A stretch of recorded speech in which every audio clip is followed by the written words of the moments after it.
आदरणीय सभापति जी, वो भी एक वक्त था जब देश में बार बार खबरें आती थी, मीडिया में हेडलाइन हुआ करती थी, सरहद की स्थिति के संबंध में बयान आते थे। गोला बारूद नहीं है, बुलेट प्रूफ जैकेट नहीं है, बर्फ के बीच खड़ा है, बर्फ में खड़े रहने के लिए जो जूते चाहिए जूते तक नहीं उसके पास, ये खबरें आती थी। हमने देश के जवानों के लिए खजाने खोल दिए, देश के जवानों को जो चाहिए वो देने की क्या पड़ेगी। और इसलिए वो चाहते कि अब तो कोई रास्ता बचा नहीं है, बस कब्र खुदेगी मोदी की, यही एक रास्ता उनके लिए बचा है। आदरणीय सभापति जी, एक बार उत्तर प्रदेश के वर्तमान मुख्यमंत्री जी ने सदन में भाषण करते करते वो रो पड़े थे। दिमागी बुखार के कारण बच्चे, अनगिनत बच्चे मर रहे थे। इनको कभी सूझा नहीं कि इस दिमागी बुखार से मुक्ति दिलाई जा सकती है। आदरणीय सभापति जी, आंख की बीमारी ट्रकोमा, लोग परेशान होते थे, आंखें चली जाती थी और विज्ञान प्रगति कर चुका था, हो सकता था, वो नहीं कर सकते थे। हमने दिमागी बुखार से भी मुक्ति दिलाई और हमने ट्रकोमा से भी देश के लोगों की आंखें बचाई। यही सफलताएं हैं, यही संवेदनशीलता है, समाज के लिए जीने मरने का यही संकल्प है। पल पल, तिल तिल समाज के लिए बिताना, घिसना, झलना, वो उनको परेशान कर रहा है। तब जाकर के मोदी तेरी कब्र खुदेगी, ये मंत्र लेकर के चल रहे हैं, ये सपने देख करके चल रहे हैं और बातें लोकतंत्र की करते हैं। मोहब्बत की दुकान के साइन बोर्ड लगाते हैं। क्या सार्वजनिक जीवन में ऐसी नफरत होती है? आदरणीय सभापति जी, इनकी सरकार रिमोट से चलती थी, मेरी सरकार भी रिमोट से चलती है। 140 करोड़ देशवासी मेरा रिमोट है।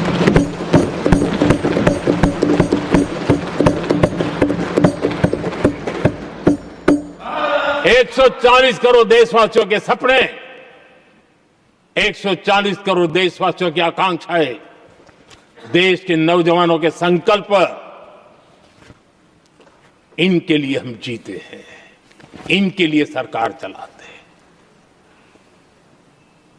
सत्ता हमारे लिए सुख का रास्ता नहीं है, सत्ता हमारे लिए सेवा का माध्यम है।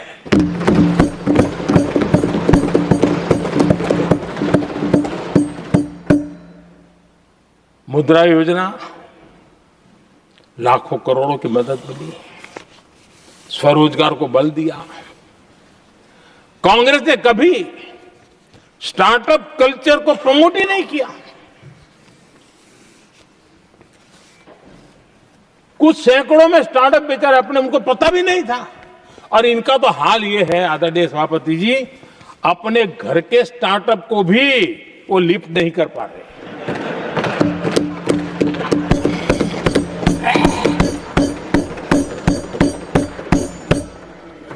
और हमारी सरकार में आज 2 लाख से ज्यादा स्टार्टअप है। और जब सफलता एक के बाद एक जन सामान्य के दिलों को जीतती है ना, तब जाकर के उनके पास एक ही रास्ता बचा है, मोदी तेरी कब्र खुदेगी। लेकिन उस हमारा याद कीजिए, बीएसएनएल को लेकर के चुटकुले चलते थे, कार्टून बनते थे। आज स्वदेशी 4G स्टैक हमने खड़ा कर दिया। 5G दुनिया में सबसे तेज गति से रोल आउट करने का काम हमने कर दिया। कम्युनिकेशन की नई जनरेशन, नई टेक्नोलॉजी, नई सोच, इसको हमने आगे बढ़ाया। और इसलिए दर्द जुबान पे आ रहा है, मोदी तेरी कब्र खुदेगी। आदरणीय सभापति जी,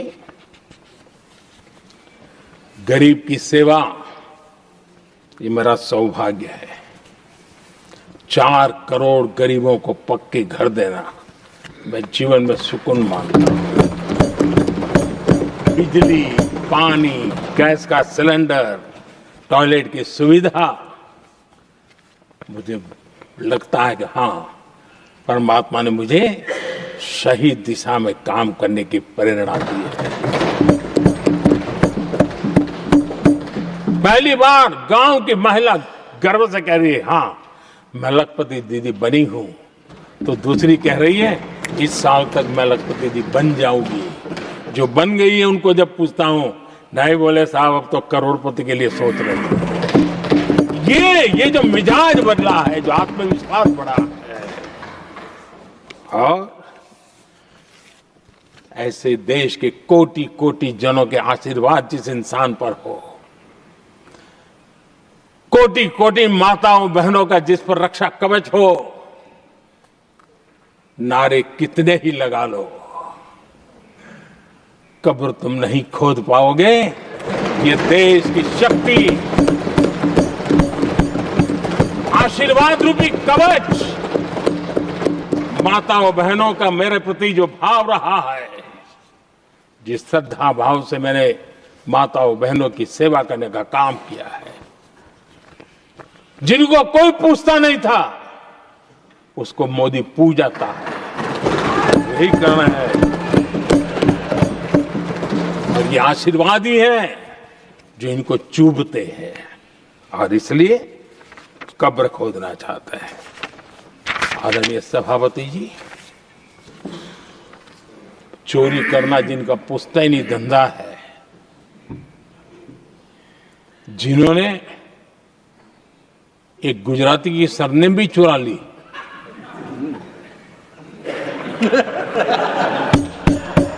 महात्मा गांधी की सरनेम चुरा ली, ये लोग